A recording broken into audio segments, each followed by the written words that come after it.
ભટારના વૃદ્ધને સુરતના અમરોલીમાં હની ટ્રેપમાં ફસાવ્યા બાદ ₹4,300 કઢાવી વધુ 40,000ની માંગણી કરી બ્લેકમેલ કરતી ટોળકીને અમરોલી પોલીસે ઝડપી પાડી હતી।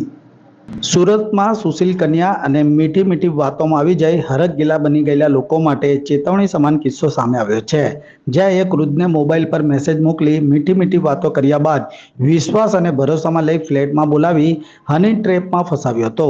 બાદમાં રૂપિયા પડાવી બળાત્કારનો કેસ કરવાની ધમકી આપી વધુ ₹40,000ની માંગણી કરવામાં આવી હતી। આ હની ટ્રેપની ગેંગ પોલીસ પકડમાં આવી ગઈ છે। સુરતના ભટાર વિસ્તારમાં રહેતા વૃદ્ધના મોબાઈલ વોટ્સઅપ નંબર પર અજાણ્યા નંબરથી યુવતીનો મેસેજ આવ્યો હતો। વૃદ્ધને વિશ્વાસ અને ભરોસામાં લઈ મીઠી મીઠી વાતોમાં ભોળવી સંત એપાર્ટમેન્ટના એક ફ્લેટમાં વૃદ્ધને બોલાવ્યા હતો, જ્યાં જાનવી નામની યુવતી ઘરના અંદરના બેડરૂમમાં લઈ ગઈ હતી, જ્યાં એકાએક બે ઈસમો ધસી આવ્યા હતા।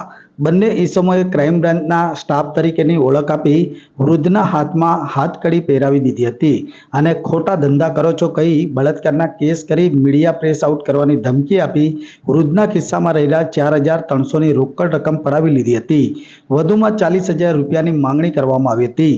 જો રૂપિયા નહીં આપવામાં આવે તો બળાત્કારનો ગુનો નોંધવાની ધમકી આપી હતી। વૃદ્ધ હેમકેમ રીતે ત્યાંથી નીકળી અમરોલી પોલીસ મથકે પહોંચ્યા હતા, જ્યાં સમગ્ર હકીકત અને આપવીતી પોલીસ સમક્ષ જણાવી હતી। વૃદ્ધને હની ટ્રેપમાં ફસાવી રૂપિયા પડાવવા માટેનો આ ખેલ કરાયો હોવાનું પોલીસ તપાસ દરમિયાન સામે આવ્યું હતું, જેથી અમરોલી પોલીસ દ્વારા હની ટ્રેપના ગુનામાં આરોપી રાજુ નાથા ગુજરિયા, રાજેશ ઉર્ફે મોટો રાજુ ભીખા કાથરોટિયા, વિજય મણીલાલ માળી અને ઋત્વિકા રાજુ ગુજરિયાની ધરપકડ કરી તજવીજ હાથ ધરી છે। જોકે રિમાન્ડ દરમિયાન અન્ય ખુલાસા બહાર આવે તેવી શક્યતા જોવામાં આવી રહી છે।